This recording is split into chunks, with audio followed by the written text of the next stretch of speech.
Alright, I wanted to make a video showing some tips about how to navigate and survive in a dungeon. So let's talk about some settings first before we go anywhere. This monster right here that we see on the screen, this monitor, is asleep. When monsters awake, they are faster to attack. And so it's nice to see if a monster is awake. When a monster attacks another player, they switch from this gray to this gray. So one thing I recommend doing is changing this criminal color to some other color, such as this purple here, so that you can see when the monsters are awake.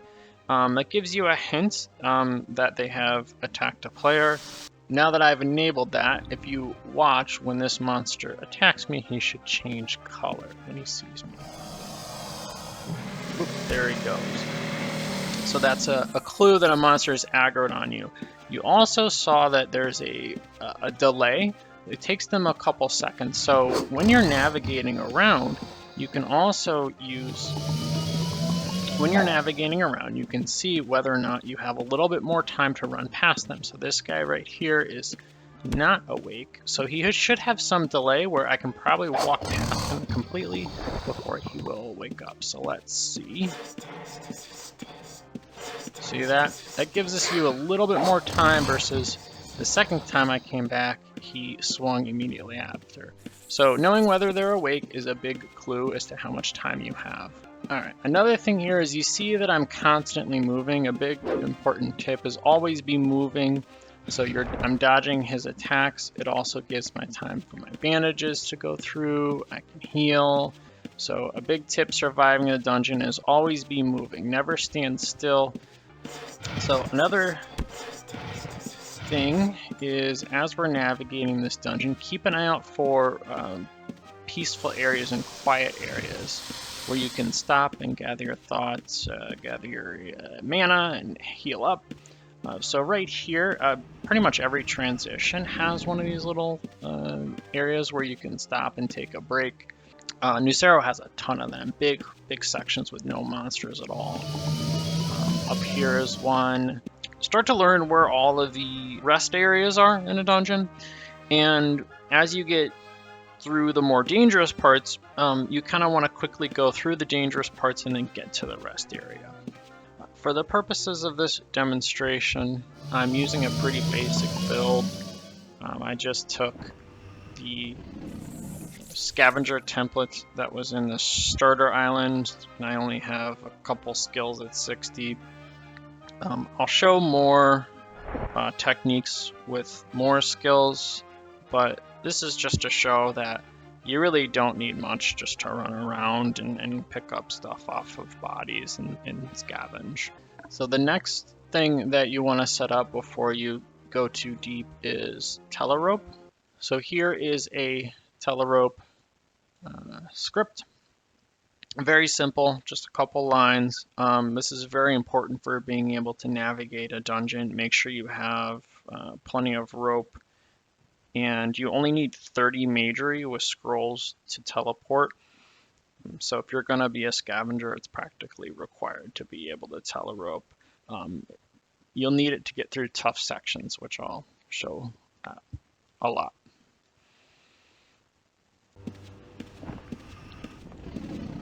One technique is you could pre-cast a heal, waiting for a big hit from a monster, so that way as soon as it lands, you heal yourself up and you can carry on.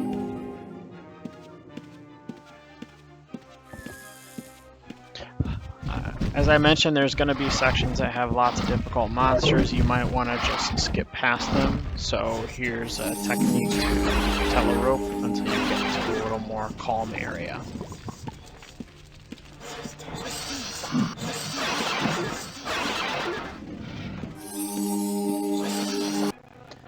So when you get up to a hard spot, you can summon some creatures, or usually an earth elemental, to help protect you, and then that'll help get you through the spot. I have alternatively a button that does guard and follow.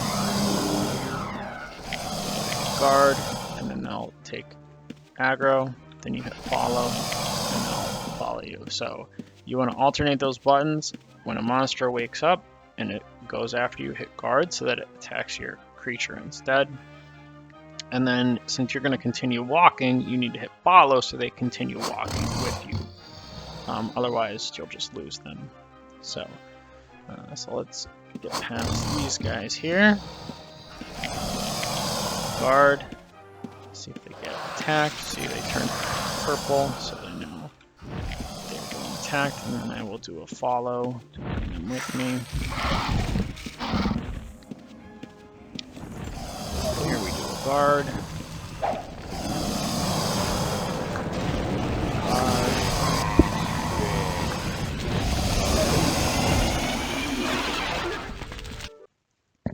When you're using teleport or rope, make sure you hit follow before teleporting. If you follow, they will snap to your square, which allows them to catch up to you up to like 20 squares. So it's much faster than them just following you on foot if they can teleport to you. If you forget and leave them on guard, they will not teleport with you and they'll get left behind.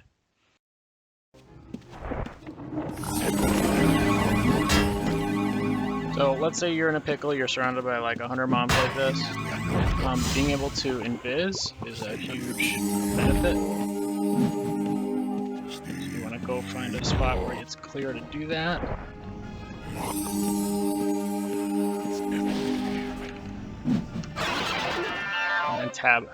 And then tab out of combat. So now you can kind of invis and kind of hang out, wait for your mana or your health or something.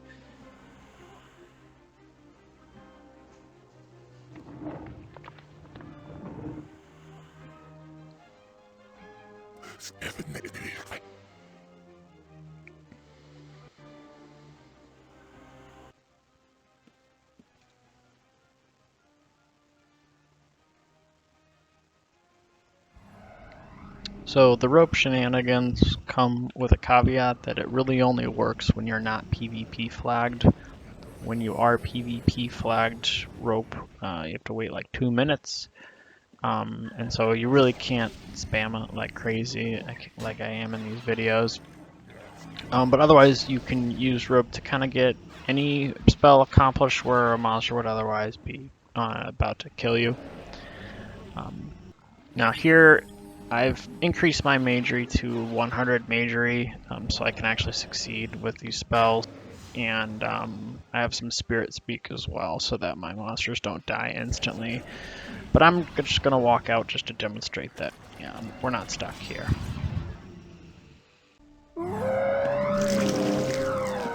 So monsters will generally attack the closest thing to them, or closest player to them. So when it comes to which players are going to get hit, they'll tend to hit somebody who walks right past them. So if they're attacking another player and you go and touch them close enough that they can touch you, then they'll probably switch to attacking you. So they'll usually, go with whatever's the easiest to hit. Okay, so that's it. That's the end of the video for a bunch of different tips and tricks to kind of navigate dungeons, to go to maybe more difficult places that you don't normally go to, and how to explore without using stealth. Because throughout most of the video, even though I got up to 100 magery, I only had 500 skill points. And so it gives you a lot of flexibility to kind of quickly run around. The benefit of not using stealth is you can, quickly loot some things and keep going. You can, make runs in and out of the dungeon, and not have to, constantly reveal yourself and put yourself in danger to loot. You can summon a creature to loot, or to tank for you while you loot. And then it's a lot more, overall efficiency. So yeah, hopefully you found something useful in the video, and I'll see you in game.